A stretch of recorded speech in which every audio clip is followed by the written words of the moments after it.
दोस्तों, बहुत समय पहले की बात है। एक छोटा सा गांव था जिसका नाम था सोहनपुर, जो बड़ा ही कुख्यात था। इस गांव में सभी लोग उद्दंड प्रकृति के थे। वे लोग छोटी छोटी बातों पर आए दिन झगड़े किया करते थे, मारपीट किया करते थे। वहां कोई भी किसी को भी पसंद नहीं करता था। यहां तक कि छोटी छोटी बातों पर भी वो एक दूसरे से बहस करने लगते थे, लड़ पड़ते थे। और वहां के जो छोटे छोटे बच्चे थे, उन्होंने भी अपने सामने यही सब होता हुआ देखा। और यही सब देखते हुए वे लोग बड़े हुए, जिस कारण उन्होंने भी यही सब सीखा। वे लोग भी छोटी छोटी बातों पर लड़ जाया करते, एक दूसरे को मारने पीटने लगते। उस गांव में पढ़ाई का नामो निशान तक नहीं था। कोई भी अपने बच्चों को पढ़ने लिखने नहीं भेजता था, ना ही कोई उन्हें अच्छी शिक्षा प्रदान करता था ताकि वह आगे चलकर अपना भविष्य सुधार सके। उस गांव का हर एक व्यक्ति केवल गुंडागर्दी और मारपीट में ही लगा रहता। जहां एक तरफ यह पूरा गांव झगड़े और मारपीट में व्यस्त था, वहीं पर इस गांव में दो युवक ऐसे भी थे जो पूरे गांव के विपरीत थे। उन दोनों नौजवानों ने अच्छी शिक्षा ग्रहण की थी। उन्हें शास्त्रों का भी बहुत अच्छा ज्ञान था। वे लोग अच्छे परिवार से थे, संस्कारी थे। जब भी वो दोनों नौजवान अपने गांव को इस तरह से लड़ता झगड़ता, मारपीट करता देखते तो उन्हें बहुत दुख होता।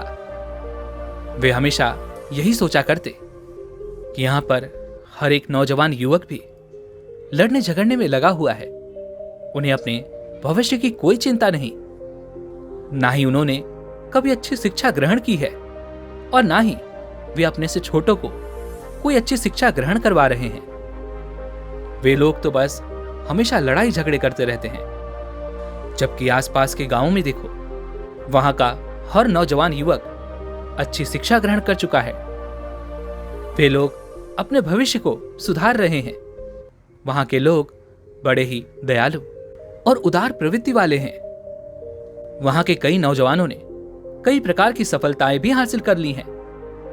लेकिन एक हमारा गांव है जहां पर आए दिन केवल लड़ाई झगड़े ही होते रहते हैं। और यही कारण है कि आसपास के गांव वाले हमारे गांव तक नहीं आते, क्योंकि वे जानते हैं यहां पर लोग केवल गुंडागर्दी करते हैं, एक दूसरे को मारते पीटते हैं। ऐसे में डर के कारण हमारे गांव के पास से तक नहीं गुजरते। यह सब देखकर वे दोनों नौजवान बहुत परेशान हो चुके थे, बहुत चिंतित हो चुके थे।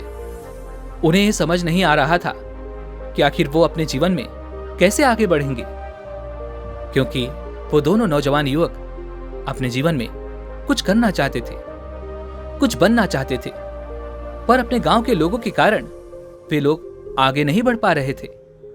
इसी कारण वो बहुत परेशान थे।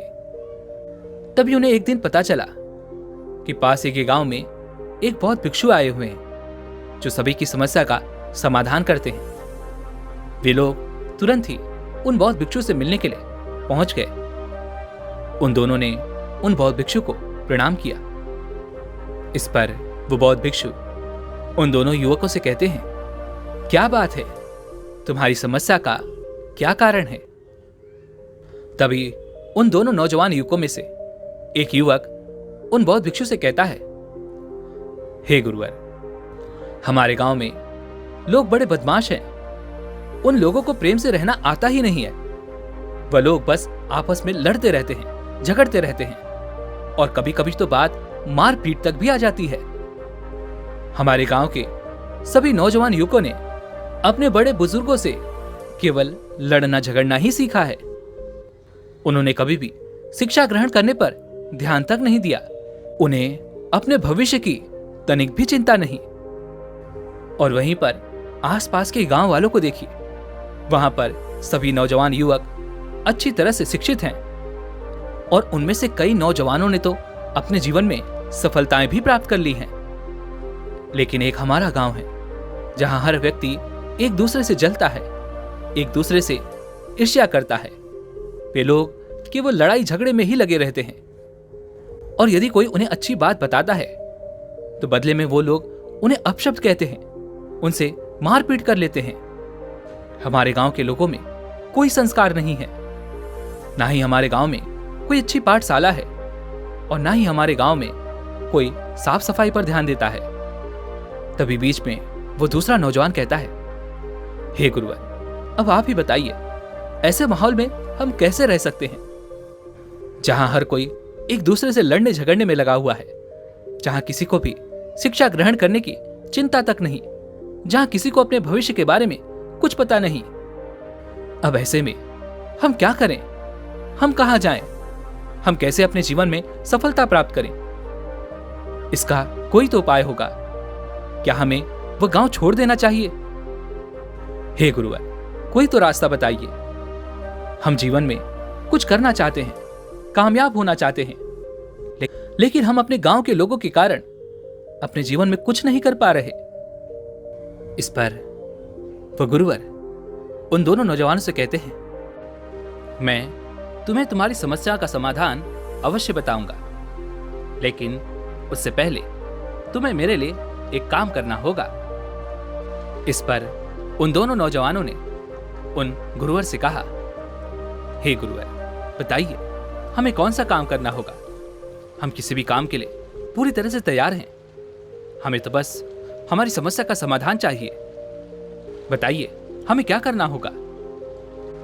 तभी वह गुरुवर उन दोनों नौजवानों से कहते हैं, जैसा कि आप दोनों देख सकते हैं, सामने वो बगीचा है। उस बगीचे से आपको मेरे लिए एक लाल फूल लाना है। उन गुरुवर के मुख से यह सुनकर वह दोनों नौजवान बड़े प्रसन्न हुए। उन्होंने सोचा, बस इतना सा काम। वे तुरंत ही उस कार्य को करने के लिए तैयार हो गए, और वह उन गुरुवर से कहते हैं, हे गुरुवर, हमें आज्ञा दीजिए, हम अभी वो फूल लेकर आते हैं। जैसे ही वो दोनों नौजवान अपने स्थान से उठकर खड़े होते हैं कि तभी वह गुरुवर उन दोनों नौजवानों से कहते हैं, अरे पहले मेरी पूरी बात तो सुन लो। इस पर वो दोनों नौजवान उन गुरुवर से कहते हैं, कहिए गुरुवर, क्या बात है? इस पर वो गुरुवर कहते हैं, एक बात ध्यान रखना, जब तुम उस बगीचे में जाओगे तो रास्ते में बहुत से ऐसे खतरनाक कुत्ते तुम्हें मिलेंगे जो किसी को भी काटने के लिए दौड़ पड़ते हैं, और वह अत्यधिक खतरनाक हैं। इसलिए उनसे बचकर रहना, और उनसे बचकर ही तुम्हें उस फूल को यहां तक लाना होगा। कुत्तों की बात सुनकर उन दोनों नौजवानों के मन में एक अजीब सा डर बैठ गया। फिर भी उन दोनों ने जैसे तैसे हिम्मत जुटाई, और वे लोग बगीचे की तरफ आगे बढ़े। रास्ते में उन्हें कई सारे कुत्ते देखने को मिले, लेकिन वो सभी कुत्ते बहुत शांत बैठे हुए थे। ना किसी ने उन पर भौंका, और ना ही किसी ने उन्हें काटने के लिए दौड़ाया। लेकिन फिर भी वो दोनों नौजवान मन ही मन उन कुत्तों के बारे में अजीब अजीब बातें सोच रहे थे। वे उन कुत्तों को देखकर बहुत घबरा गए थे।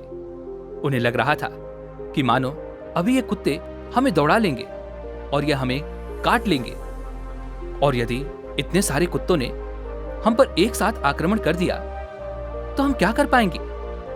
देखो, ये सारे कुत्ते देखकर कितने भयानक लग रहे हैं। ऐसे कई सारे विचार उन दोनों के मन में चल रहे थे, और आखिरकार उन दोनों ने अपने विचारों के सामने हार मान ली। उन्होंने अपने विचारों के सामने घुटने टेक दिए, और वे लोग खाली हाथ ही उन गुरुवर के पास वापस लौट आए।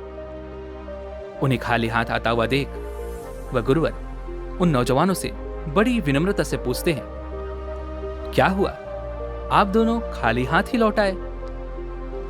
तभी एक नौजवान युवक कहता है, हे गुरुवर, आपने जैसा बताया था, मार्ग में हमें कई सारे कुत्ते मिले और वे सभी बहुत खतरनाक दिख रहे थे, और इतने सारे कुत्तों का सामना करना हमारे बस की बात नहीं है। भला हम इतने सारे कुत्तों का सामना कैसे कर पाएंगे? और यदि उन्होंने मिलकर हम पर आक्रमण कर दिया होता तो हम क्या कर पाते? पता नहीं हमारे साथ क्या होता। इसी कारणवश हम खाली हाथ ही वापस लौट आए, क्योंकि हम उन कुत्तों को देखकर बहुत डर चुके थे। हमारे भीतर अब थोड़ी सी भी हिम्मत नहीं बची थी कि हम आगे बढ़कर वो लाल फूल ला सकें। इसलिए हम यूं ही वापस लौट आए। इस पर वह गुरुवर मुस्कुराने लगे और उन दोनों नौजवानों से कहते हैं, कोई बात नहीं, आप दोनों अपनी जगह पर बैठ जाइए। इसके बाद उन्होंने अपने एक शिष्य को बुलाया जो अंधा था। उन्होंने अपने शिष्य को आदेश देते हुए कहा, जाओ और सामने के बगीचे से मेरे लिए लाल फूल तोड़ कर लाओ। वह शिष्य अपने गुरुवर की आज्ञा लेता है और तुरंत ही बगीचे की ओर बढ़ चलता है।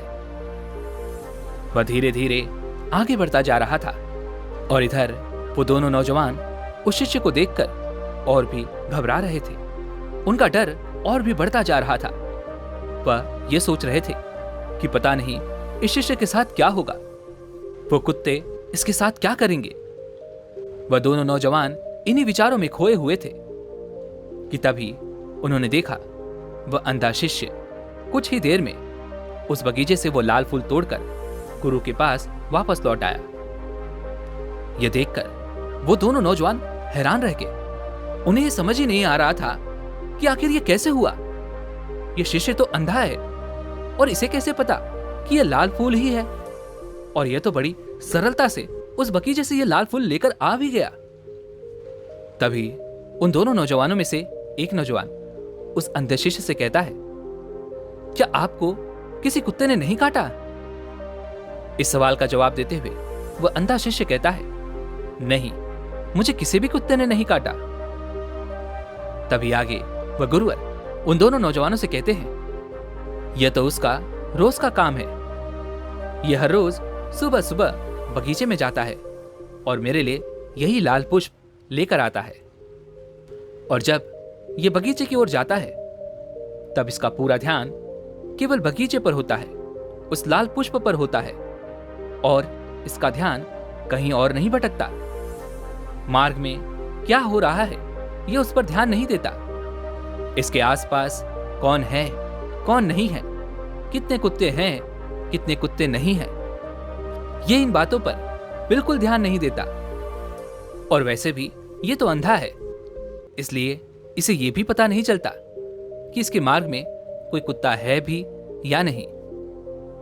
और मैं आप लोगों को एक और बात बता दूं कि उस मार्ग में जितने भी कुत्ते हैं वो ना तो कभी किसी को काटते हैं और ना ही कभी किसी को हानि पहुंचाते हैं। वे सभी तो बड़े ही सीधे और शांत स्वभाव के हैं। इस पर एक नौजवान युवक क्रोधित हो उठा। उसने उन गुरुवर से कहा, किंतु हे गुरुवर, आप ही ने तो कहा था कि वो कुत्ते बड़े ही खतरनाक हैं, और वह जब भी किसी को देखते हैं तो वो उसे दौड़ा लेते हैं, काटते हैं और उसके साथ न जाने क्या क्या करते हैं। यदि ऐसा नहीं था तो आपने हमें क्यों डराया? आपने हमारे मन में ये डर क्यों भरा? इस पर वह गुरुवर मुस्कुराने लगे और उस नौजवान युवक से कहते हैं, मैंने तुम्हारे मन का डर पहले ही भांप लिया था और मैं ये देखना चाहता था क्या तुम अपने डर पर काबू पा सकते हो या नहीं। इसीलिए मैंने तुम्हें उन कुत्तों के बारे में गलत जानकारी दी थी, और इसी डर के कारण तुम्हें लगता है कि तुम्हारे गांव में भी लोग प्रेम भाव से नहीं रहते, ना ही कोई किसी की कदर करता है और ना ही कोई किसी के साथ रहना चाहता है। हर किसी को हर समय केवल झगड़ा करना है, एक दूसरे से ईर्ष्या करनी है। लेकिन यदि तुम वास्तविकता देखो तो हर गांव की यही कहानी है। हर गांव के लोगों में कभी न कभी तो मनमुटाव होता ही है और वे लोग आपस में लड़ते और झगड़ते भी हैं, लेकिन इसका अर्थ ये नहीं कि वे लोग एक दूसरे की इज्जत नहीं करते, एक दूसरे का सम्मान नहीं करते, एक दूसरे से प्रेम नहीं करते।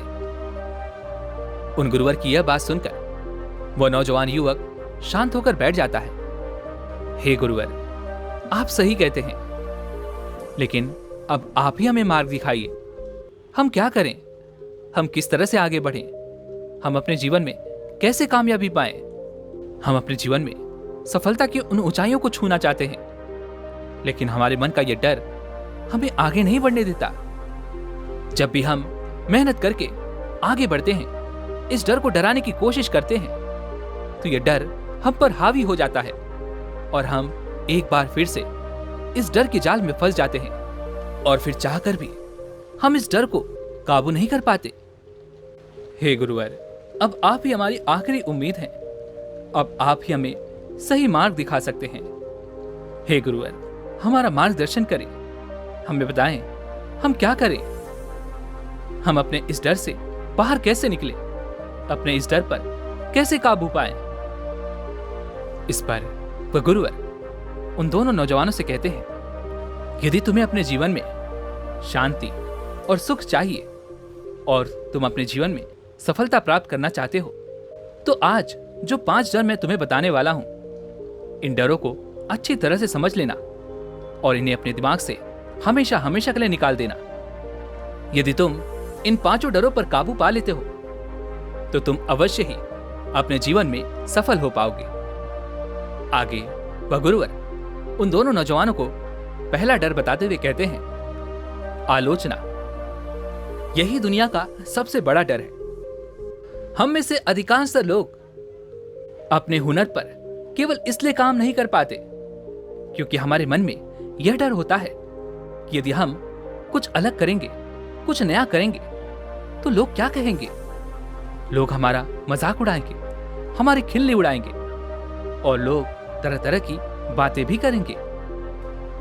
लेकिन आप यह भूल जाते हैं कि आप सबसे अलग हैं, सबसे खास हैं। आपके अंदर वो हुनर है जो और किसी के पास नहीं। आपके अंदर वो काबिलियत है जो किसी और के पास नहीं। आप इस पूरी दुनिया में एक अकेले मात्र हैं।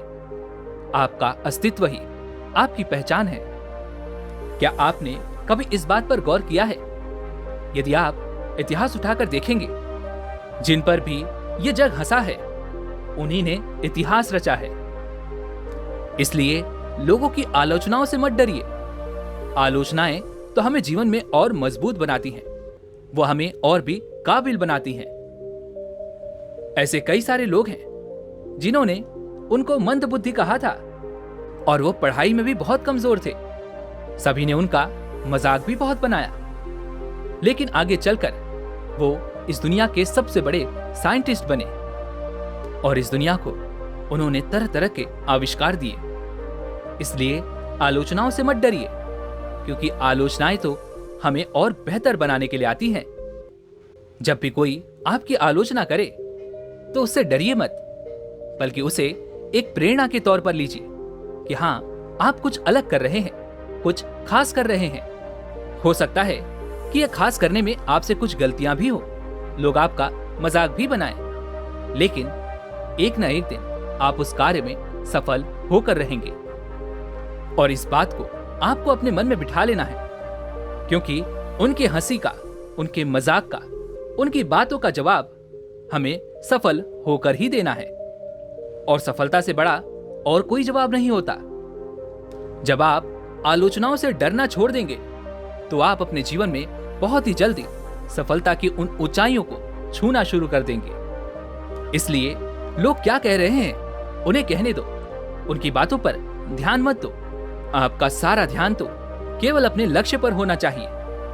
आपको क्या करना है, आपको क्या पाना है, आपकी क्या मंजिल है, आपका पूरा ध्यान केवल अपने लक्ष्य पर केंद्रित रखो। आगे वह गुरुवर दूसरा सबसे बड़ा डर बताते हुए कहते हैं, किसी को खोने का डर। हर व्यक्ति इस बात से भयभीत है कि यदि मेरी पत्नी या मेरा पति मुझे छोड़कर चला गया तो क्या होगा, मेरी नौकरी चली गई तो क्या होगा, यदि मेरी सैलरी कम हो गई तो मैं अपने परिवार को कैसे चलाऊंगा। किसी को नौकरी खो जाने का डर है तो किसी को अपनी मान प्रतिष्ठा के खोने का डर है।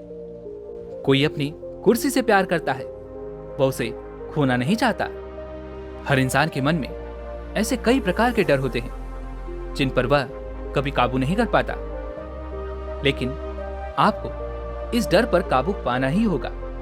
जब भी आपके मन में ऐसे कोई विचार आए तो आपको यह सोचना है कि यदि वह व्यक्ति, यदि वह नौकरी मुझसे छूट जाती है तो मुझे क्या करना चाहिए, ऐसे समय पर मुझे क्या करना होगा ताकि मैं अपने परिवार का पालन पोषण कर सकूं। और ऐसे कई सारे उदाहरण हैं। कोई व्यक्ति केवल इसलिए सफल हो जाता है क्योंकि किसी व्यक्ति ने उसे धोखा दिया, उसे छोड़ दिया और उसके जवाब में उन्होंने सफलता का रास्ता चुना और बदले में उन्होंने सफल होकर उसे उसका जवाब दिया।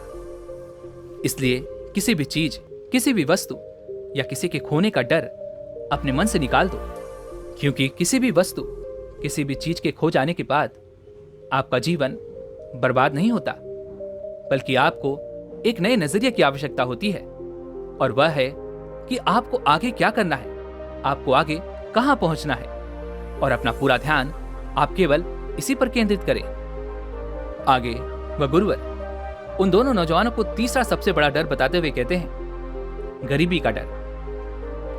जब भी आप किसी इंसान को नया धंधा खोलने के लिए कहेंगे तो पहले तो वो अपनी गरीबी के बारे में ही आपको बताएगा और फिर बोलेगा कि अगर मैं इसमें विफल रहा, यदि मैं इसमें सफल ना हो पाया तो मेरा क्या होगा, मेरी तो सारी जमा पूंजी यूं ही व्यर्थ हो जाएगी, लोग मेरा मजाक बनाएंगे, मेरी खिल्ली उड़ाएंगे। लेकिन एक बार के लिए यह सोचकर देखिए कि यदि बड़ी बड़ी कंपनियों वाले भी कुछ इसी प्रकार सोचे तो क्या आपके पास कभी कोई नौकरी होगी? क्या वो कभी बड़ी बड़ी फैक्ट्रियां लगा पाएंगे?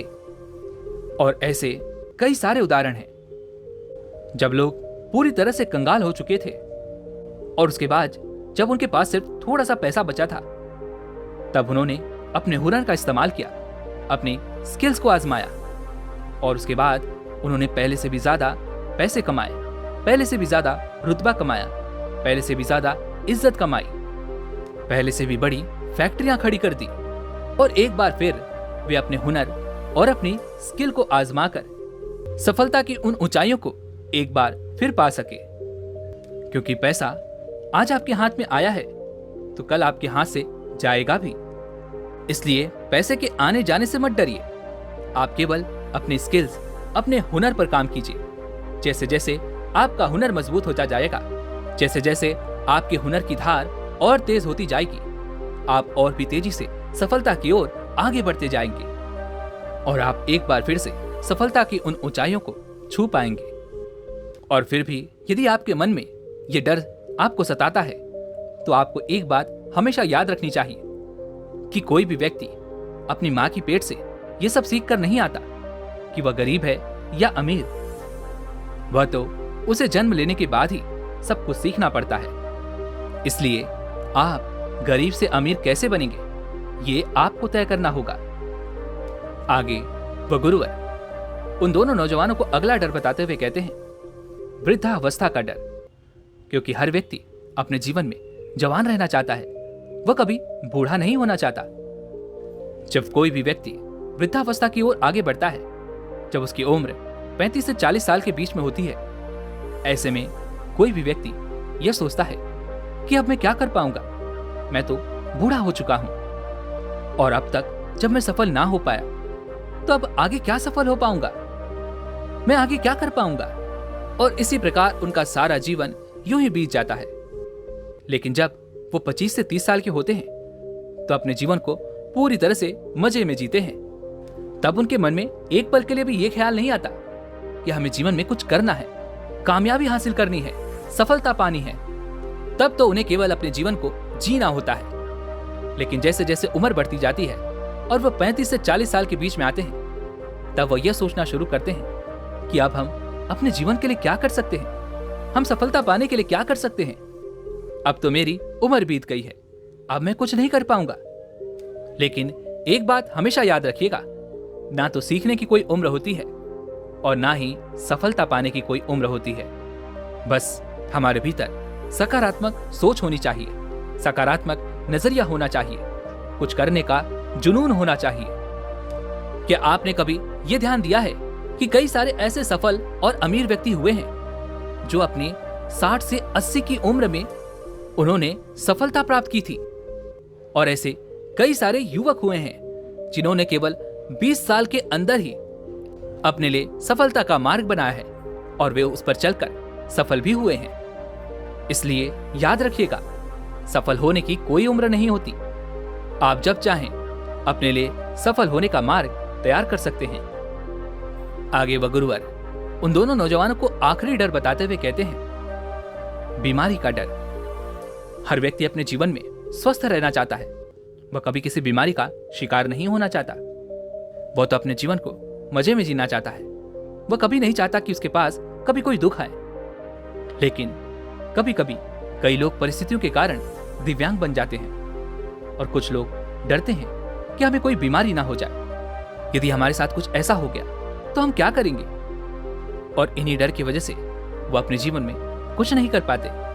वो अपने जीवन में कोई भी नए फैसले नहीं ले पाते, क्योंकि वह अपने उस डर में बुरी तरह से फंस चुके होते हैं। लेकिन हमारे पास ऐसे कई सारे उदाहरण हैं जो आपके इस डर को पूरी तरह से खत्म कर सकते हैं।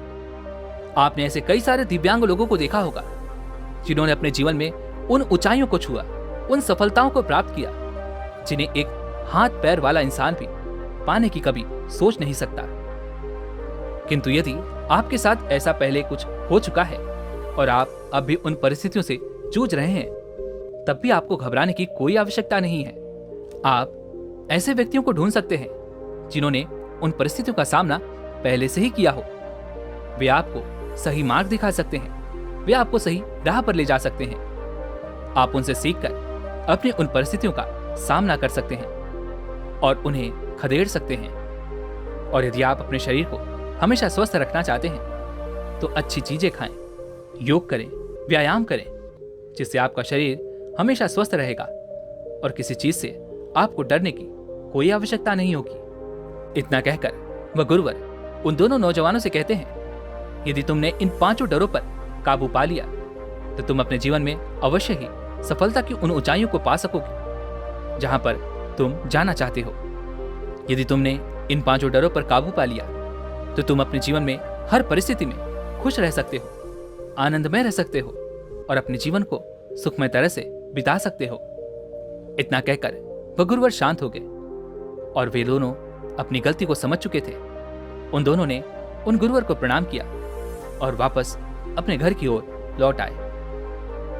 दोस्तों, उम्मीद है कि आपने आज की इस वीडियो से जरूर कुछ न कुछ सीखा होगा। तो इस वीडियो को लाइक और अपने दोस्तों के साथ शेयर करना ना भूलें और हमें ऐसे ही सपोर्ट करने के लिए चैनल को सब्सक्राइब और घंटी बटन को जरूर दबा दें। तो चलिए मिलते हैं ऐसे एक और वीडियो में। तब तक के लिए अपना ख्याल रखें।